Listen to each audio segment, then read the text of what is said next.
फळबागेतील लाखो रुपये उत्पन्न मिळवण्यासाठी हवे परफेक्ट मार्गदर्शन. आजच संपर्क करा दक्कन फार्म कोल्हापूर 9766249071 वर. 26/11 आतंकवादी हल्ला हा देशावरचा दहशतवादी आहे आणि त्यामागे 100% पाकिस्तान मधील दहशतवादी संघटना आहे. हे जेव्हा हल्ला सुरू होता शाळेमध्ये जीटी छत्रपती शिवाजी टर्मिनस हे ज्या प्रकारे त्यांचा डायलॉग सुरू होता तिथून स्पष्ट आहे. एकमेव त्यातला जिवंत सापडला आमच्या तुकाराम ओंबळे यांच्यामुळे. तो कसाब, त्या कसाबलाही मुंबई पोलिसांच्या अथक प्रयत्नाने तो फासावर लटकवला गेला. या सगळ्याचा सूत्रधार तमोहूर राणा आणि हेडली. त्यातला राणा हा आता परत त्याला भारतामध्ये आपण आणलेला आहे. त्याचं स्वागत केलं पाहिजे. या सगळ्या प्रयत्नातून एक दहशतवादी आपल्या हाताला लागला. तर भारतीय जनता पक्षाने एक ठरवायला पाहिजे की हा जो राणा आहे त्याला या देशामध्ये खटला चालवण्यासाठी आणि खटला चालवून त्याला फासावर लटकवण्यासाठी आणलेला आहे की क्रेडिट घ्यायला आणलेलं आहे. त्याने एकदा स्पष्ट करावं की नाही आम्ही राणाला आहे ते आम्हाला एक राणा फेस्टिवल करायचा आहे, आम्हाला क्रेडिट घ्यायचं आहे आणि फक्त आमच्यामुळेच हे सगळं शक्य झालं हे सांगण्यासाठी आणलंय का. मग त्याने कसं करावं. 2009 पासून सातत्यानं या राणाला आणण्यासाठी भारत सरकार प्रयत्न करतं. भारत सरकार म्हणतोय ते मोदींचं सरकार आहे किंवा युपीए सरकार असं म्हणणं अयोग्य आहे. 2009ला या राणा आणि हेडली विरुद्ध NIA पहिली FIR लॉन्च केली. तुम्ही त्याला राणा फेस्टिवल असं म्हणताय आणि त्यांना तरी आणणार असेल. 26/11 आतंकवादी हल्ला हा देशावरचा दहशतवादी आहे आणि त्यामागे 100% पाकिस्तान मधील दहशतवादी संघटना आहे. हे जेव्हा हल्ला सुरू होता शाळेमध्ये जीटी छत्रपती शिवाजी टर्मिनस हे ज्या प्रकारे त्यांचा डायलॉग सुरू होता तिथून स्पष्ट आहे. त्यातले प्रमुख जे कसाब बरोबरचे लोक होते 8 ते मारले गेले. पोलिसांनी किंवा कमांडोनी मारले. एकमेव त्यातला जिवंत सापडला आमच्या तुकाराम ओंबळे यांच्यामुळे. तो कसाब, त्या कसाबलाही मुंबई पोलिसांच्या अथक प्रयत्नाने तो फासावर लटकवला गेला. या सगळ्याचा सूत्रधार तमोहूर राणा आणि हेडली. त्यातला राणा हा आता परत त्याला भारतामध्ये आपण आणलेला आहे. त्याचं स्वागत केलं पाहिजे. या सगळ्या प्रयत्नातून एक दहशतवादी आपल्या हाताला लागला आणि त्याला अमेरिकेतून आणला. याचं नक्कीच कौतुक आहे. तर भारतीय जनता पक्षाने एक ठरवायला पाहिजे की हा जो राणा आहे त्याला या देशामध्ये खटला चालवण्यासाठी आणि खटला चालवून त्याला फासावर लटकवण्यासाठी आणलेला आहे की क्रेडिट घ्यायला आणलेलं आहे.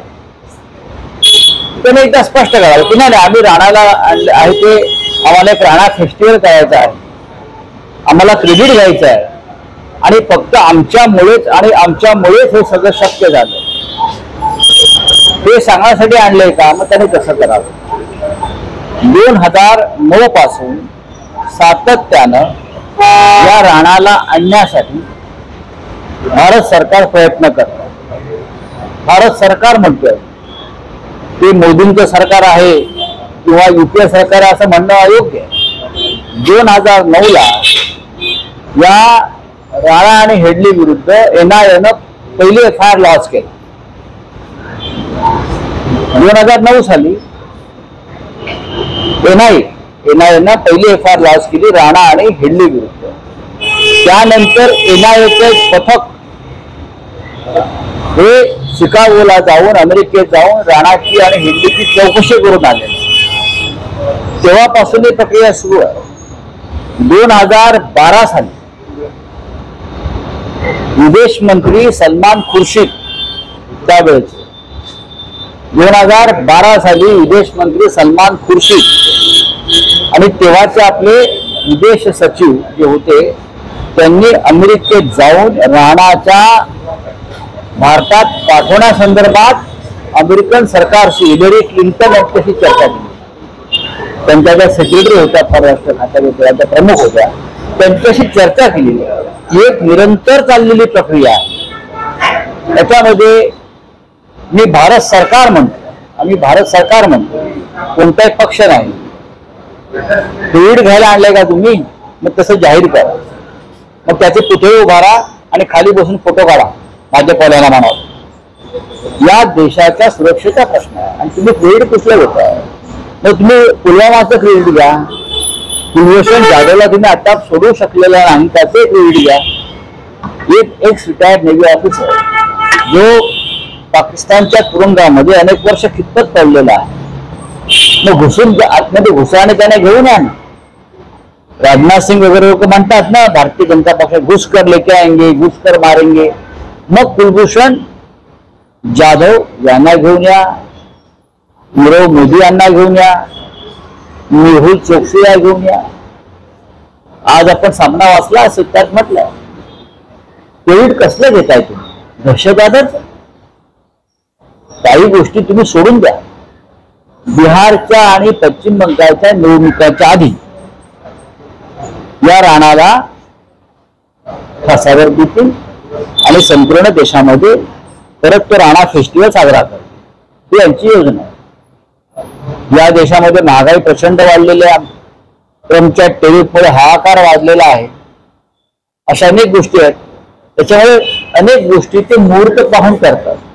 जसं ज्या दिवशी टेरिफ लावलं त्या दिवशी मग बोर्डाचं बिल आणलं आणि काल राहणार असे यांचे हे फेस्टिवल सुरू असतात. पण राऊत साहेब यामध्ये असं आहे की बहुधा ही पहिल्यांदाच अशी वेळ आहे की अमेरिकेतून एखादा दहशतवादी कोणी जिवंत भारताला सुपूर्द केला जातो आहे. तर अशा वेळेस मोदी आणि ट्रम्प यांच्यामध्ये असलेले मैत्रीचे मला असं वाटत नाही काळात मोदी आणि ट्रम्प यांची झालेली भेट याच्या प्रत्यार्पणाचा विषय होता असं तुम्ही ऐकलं. जे सांगितलं तुम्ही दोघांची चर्चा ऐकली. मोदीला घ्यायला ट्रम्प त्या दिवशी बाहेर सुद्धा आले नाहीत व्हाईट हाऊसच्या. काही बोलता काय तुम्ही, कसं बोलायचं. चर्चा तर कायदेशीर प्रक्रियेतून त्याला आणलेलं आहे. याच्या आधी युरोपच्या राष्ट्रातून म्हणजे पोर्तुगालमधून अबू सालेमला आणलेलं आहे.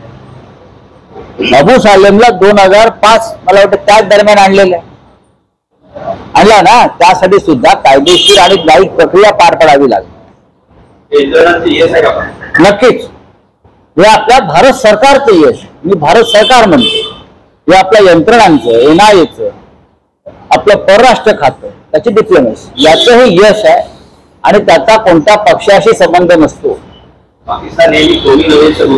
आजही आहे.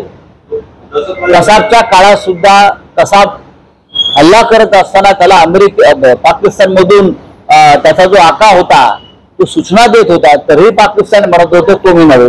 आता तर म्हणणारच, कारण हा जो गृहस्थ आहे हा अमेरिकन नागरिक आहे. अशी आहे, तुम्हाला काही माहिती आहे का इम्तियाज जलील हे मातोश्रीवर आलेले आहेत? माझ्याकडे माहिती नाही. मी आता दिल्लीतून आलेलो आहे. नाही, पण काही उद्धव ठाकरेंशी आज सकाळी तुमचा संवाद झाला नाही. माझ्याकडे त्याविषयी माहिती नाही. मातोश्रीवरती अनेक लोक, प्रमुख लोक नेहमी चर्चेसाठी येत असतात. त्यात एक इम्तियाज जलील आहे. केंद्रीय गृहमंत्री अमित शहा 2 दिवसांच्या महाराष्ट्र दौऱ्यावर आहे. रायगडला भेट देणार आहे. तर मग रायगडला भेट देणार आहेत. पुढे काय त्यांना छत्रपती शिवाजी महाराज त्यांना कधीच आशीर्वाद देणार नाहीत. या लोकांना ज्याने छत्रपती शिवाजी महाराजांचा अखंड महाराष्ट्र तोडण्याचं स्वप्न पाहिलेलं आहे, मुंबई लुटण्याचं स्वप्न पाहिलेलं आहे, छत्रपती शिवाजी महाराजांच्या प्रेरणेतून निर्माण झालेली शिवसेना तोडण्याचा प्रयत्न केला आणि महाराष्ट्र कमजोर केला, त्यांना छत्रपतीच्या पायाशी स्थान मिळणार नाही. बघा, असं आहे की ज्यांच्या प्रेरणेतून गद्दारीची बीजं रोवली त्यांच्या घरी जर जाऊन कोणी जेवणार असेल ते स्वागत आहे. मन की बात होऊ द्या ना, होऊ द्या. तटकरे यांचे ते नेते आहेत, अजित पवार त्यांचे नेते नाही आहेत, एकनाथ शिंदेचे नेते अमित शहा आहेत. त्यांच्या इकडे सगळं घडवणारे कोण आहेत? अमित शहा. अमित शहा जर नसते तर हा पक्ष चुकला नसता. अमित शहा नसते तर त्यांना पक्ष नसता मिळाला, त्यांना ते घड्याळ चिन्ह नसतं मिळालं. त्याच्यामुळे करते सवरते तेच आहेत. आतापर्यंत उद्धव ठाकरे एसएनसी हा उल्लेख करत होते, एकनाथ शिंदे युटी उल्लेख करत होते, पण आता नवा उल्लेख आलेला आहे एकनाथ शिंदे FP म्हणजे फुकट बाबूराव असा उद्धव ठाकरेंचा उल्लेख करत. काय त्या एकनाथ शिंदेचा आपलं काय